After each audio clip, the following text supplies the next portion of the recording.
What is up, guys? This is Pinzo back to another video today, and what I have for you guys is a Paragon 2 news roundup. Been a while since I made one of these videos, so I figured I would go through and find all the news that's happened in about the last month or two and compile it all into one, hopefully short video for you guys to see here. If you guys do go on to enjoy the video, please do be sure to leave it a like. If you guys want to stay tuned for future news updates and more stuff once the games kind of get closer, more stuff starts happening around these Paragon 2 games, be sure to hit the subscribe button as well. Anyway, jumping into today's video, we're going to start off with faults. We're starting with fault because it should be a pretty short section. We haven't really heard a whole lot. I've heard a lot of teases from fault. They've teased a lobby map. They've teased patch 14, a mysterious patch 14 that we don't really know much about. This patch 14 is supposed to bring things like the mastery system, which are skins that they've been showing us for like a year. And on top of that, I believe it's supposed to bring the AI mode, which if that's true, that would be huge. To have an AI bots mode in Fault would be a really big deal. So hopefully we do get patch 14 soon, or even not soon. Hopefully it actually decides to come out sometime. Other than that, that's really all that we know about Faults. We haven't gotten anything big about new heroes or anything like that. So Fault is going to be a pretty short section of today's video. Moving into some cooler stuff, we have what you guys see in the background, which is OverPrime, and yes, it's on Steam. So for those of you who don't know, the last time we were able to play OverPrime, it was a weird playable version that was downloaded from a zip file inside of a Google Drive or something like that. It was super weird. I didn't recommend it to anyone. I did it on an old laptop because I wasn't going to do it on my main PC. I'm not downloading a zip file from the internet, but it was okay. Is the point to that sentence is that the game was okay. Now we get the new version of Overprime. For those of you who played the zip file version, this is, as far as I know, a completely different game. So we get the new version of Overprime on Steam. Steam and Epic Games right now dominate the Western world as far as video games are concerned. So having a game not on Steam or Epic Games means that it functionally doesn't exist. I said that in my last video, and a lot of people were mad because it's true. However, Overprime hitting Steam means that it does exist now, so I will cover it more. I believe their timetable is something like playability in 2021. If that happens, you guys will know because you're subscribed to this channel and you guys are going to get updates because I'm going to be posting about it. So obviously that's how you guys are going to find out about OP being playable. But other than that, that's really all we know about Overprime. We've seen a couple clips of gameplay, like 45, 1 minute, second clips, that kind of stuff, but I'm trying not to look at them too much. I don't think it really matters how good the game looks if it doesn't play well, so I'm trying not to form an opinion before I can get my hands on it personally. If that happens, I'll let you guys know. If it doesn't, you guys won't know. So that's all that we know about Overprime. Really, that's about it. It hit Steam. Go add it to your wish list. And finally, moving on, we have Predecessor. A couple cool things have happened with Predecessor. Not as many as I would have liked, but can't complain too much.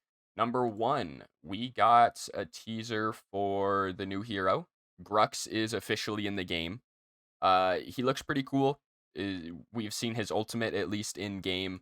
Looks pretty solid. I like Grux. Glad he's in the game. Other than that, the next cool thing that happened was that we were invited as a community to apply for internal testing positions. Now, obviously, these are not paid positions. This would be like a volunteer kind of thing.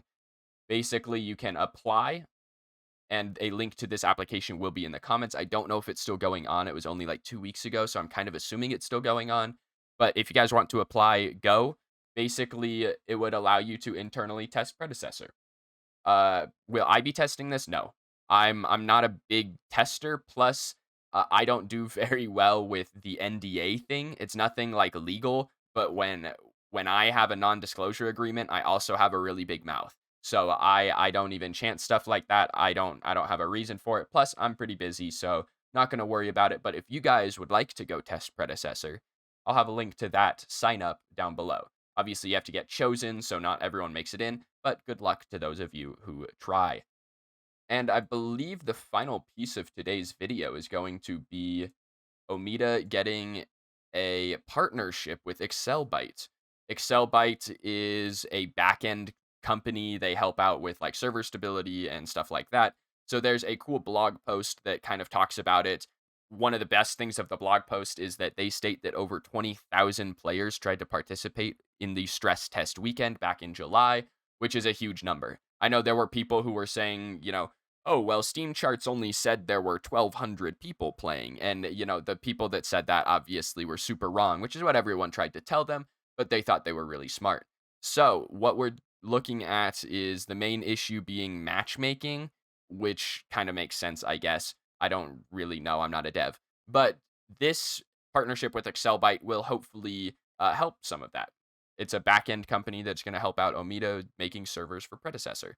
So the other thing that it says is they want to welcome us back to try it out soon. Stay tuned for announcements in the coming weeks. What does that mean? No one knows. Is weeks 6 weeks? Is weeks 10 weeks? Is weeks 20 weeks? No one knows.